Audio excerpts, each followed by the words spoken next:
बंदी छोड़ सतगुरु रामपाल जी भगवान की जय हो। पुण्यात्माओं, आज हम एक छोटे से विषय पे लाइव आए हैं और यह विषय बहुत ही गहरा है।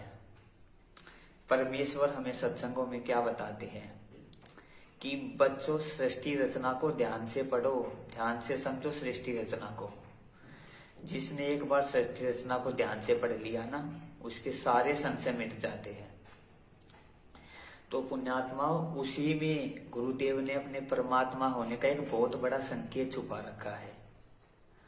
आज दास उसी के विषय में बात करेगा। दास को आज सुबह ही परमात्मा ने इसके बारे में प्रेरणा करी और दास आज वीडियो बना रहा है अभी। पुण्यात्माओं, परमेश्वर हमें क्या बताते हैं सृष्टि रचना में कि हमारा सतलोक से यहाँ पर आने का, सतलोक से निकाल ले जाने का, सतलोक के योग्य न रहने का सबसे बड़ा क्या कारण था पुण्यात्माओं? हम लोगों ने अपने पिता से प्रेम हटा लिया और हम काल पर आसक्त हो गए। क्या हो गए? हम काल पर आसक्त हो गए अपने पिता से हटकर, यानी काल को हम चाहने लगे। यही था पुण्यात्माओं, इसलिए आज हम यहाँ पे फंसे हुए हैं। तो पुण्यात्माओं, एक बात बताओ, गुरुदेव क्या बताते हमें कि समर्थ का काम उसी को साजे, यानी पूर्ण परमात्मा का काम उसी को साजे और करे तो मूर्ख बाजे। यही बताते हैं परमात्मा में। परमात्मा गुरुदेव हमें क्या बताते हैं कि अपने कबीर परमात्मा के सिवा कभी भी किसी पर आसक्त नहीं होना। अपने कबीर, आपके कबीर परमात्मा समर्थ है, बाकी इस दुनिया में कोई भी समर्थ नहीं है। अपने कबीर परमात्मा को छोड़ के बाकी सबको आपने समान दृष्टि से देखना है। यही बताते हैं पुण्यात्मा हमें। तो इसका सृष्टि रचना से ये लिंक है गुरुदेव के परमात्मा होने का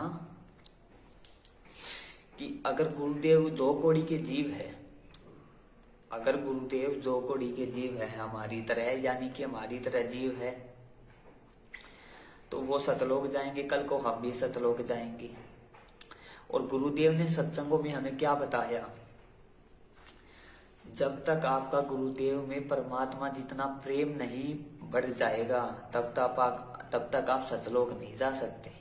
जब तक आपके गुरुदेव में आपका परमात्मा जितना प्रेम नहीं बढ़ जाएगा, यानी अपने परमात्मा जितने आसक्त आप अपने गुरुदेव पे नहीं हो जाओगे, तब तक आप सतलोक नहीं जा सकते।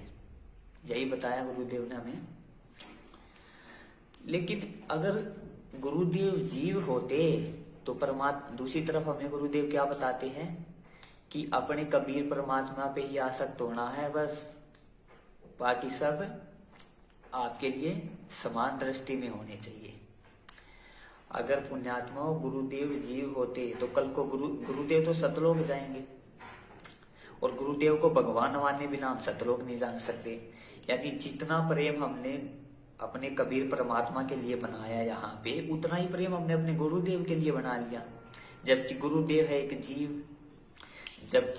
एक जीव है और एक जीव के प्रति हम उतना ही प्रेम बना रहे हैं, अब उतने ही आसक्त हो रहे हैं एक जीव पे, जितना कि हम अपने परमात्मा पे हो रहे हैं। और यही गलती हमने सतलोक में करी थी। तो पुण्यात्माओं, ये बताओ, वो परमात्मा फिर से ऐसी गलती कैसे कर सकता है? कल को मान लो जो गुरुदेव, हमारे गुरुदेव मान लो, अगर आपकी मानी जाए, अगर वो जीव है ये माना जाए, तो आपके गुरुदेव तो जीव है। कल को आप उस आत्मा को सतलोक में मिलोगे तो क्या वहां पे आप अपने परमात्मा जितना उसमें प्रेम दिखाओगे जितना आप कबीर परमात्मा से दिखाते हो? अपने परमात्मा जितना आप उसमें प्रेम दिखाओगे क्या? यही तो गलती करी थी हमने सतलोक में। काल पे ऐसे ही हम आसक्त हो गए थे। गुरुदेव ने क्या बताया? सतलोक में आपने अपने परमात्मा पर आसक्त होना है। बाकी सब जीव है वहां पे, बाकी सबको आप समान दृष्टि से देखना आपने, और समान दृष्टि से वहां पे देखते भी है।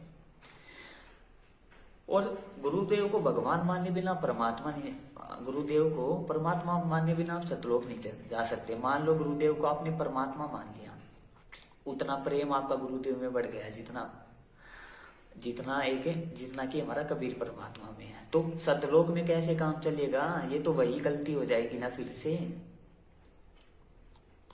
तो क्या वो परमात्मा उस गलती को दोहरा सकता है क्या? अरे कल को जब हम उस गुरुदेव वाली आत्मा से सतलोक में जब मिलेंगे, तो हम क्या वही प्रेम दिखाएंगे जो हम अपने परमात्मा के प्रति दिखाते हैं? क्या वहां पे हम उस आत्मा के भी पैर छुएंगे, उसको भी दंडवत प्रणाम करेंगे वहां पे, उसको भी परमात्मा वाली नजर से हम देखेंगे? तो पुण्यात्माओं, ये बहुत बड़ा संकेत है सृष्टि रचना में। परमात्मा क्या बताते हैं हमें? आपने अपने भगवान पे आसक्त होना है, वही परमात्मा चाहता है। तो वो परमात्मा फिर से जीव को कैसे भेज सकता है? हमें सतलोक ले जाने के लिए परमात्मा को पता है कि अगर मैं जीव को भेजूंगा तो ये वही गलती करेंगे, क्योंकि यहाँ पे ये जीवात्मा भी रहेगी जो इनकी कलयुग में गुरु थी वहां पे पृथ्वी पे, और ये भी यहाँ पे रहेंगी। इनमें इतना ही प्रेम रहेगा, ये तो वही गलती होगी काल वाली। मान लो कल को अगर वो आत्मा कुछ गलती कर देती है तो हम भी ऐसे ही फंस जाएंगे फिर तो पुण्यात्माओं, ये बहुत बड़ा संकेत है सृष्टि रचना में।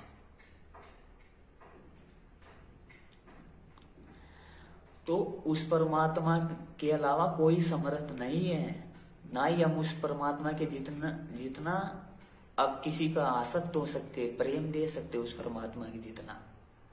अरे वो परमात्मा अपने में प्रेम बढ़ा के तो हमें सतलोक ले जाना चाहता है, अपने में हमें प्रेम बढ़ा के सतलोक ले जाना चाहता है ना। हम किस गलती से यहाँ पे आए थे? परमात्मा में प्रेम कम हो गया था, उनमें हमारी आस्था कम हो गई थी ना, तभी तो हम यहाँ पे आए सतलोक से। और अब सतलोक जाने के लिए हम एक जीव पर कैसे वो कर लेंगे? तो पुण्यात्मा, यहाँ पर संकेत ये है कि वो परमात्मा गुरुदेव की भूमिका करते हैं, और जो उसको समझ जाता है वो सतलोक चला जाता है, क्योंकि वो ये काम किसी जीव को नहीं दे सकते। ये गलती वो दोबारा कैसे करवा सकते पुण्यात्माओं? ये बहुत विचारणीय विषय है। तो यही दास का संदेश था कि वो परमात्मा खुद ही आएगा, क्योंकि एक जीव को भेजकर वो फिर से हमें उस पर आसक्त करने की गलती फिर से नहीं कर सकता पुण्यात्माओं, और ना ही हम ऐसी गलती कर सकते। तो पुण्यात्माओं, ये परमेश्वर का संकेत है, इसे समझो सृष्टि रचना में।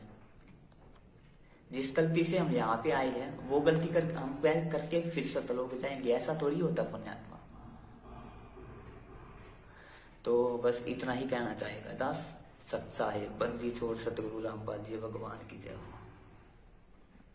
बंदी छोड़ सतगुरु रामपाल जी भगवान की जय हो। अगर आपने अभी तक हमारे YouTube चैनल ज्ञान आधार की भक्ति को सब्सक्राइब नहीं किया है तो इस YouTube चैनल को सब्सक्राइब कर ले, ताकि परमात्मा का सत भक्ति मार्ग आप तक पहुंचता रहे।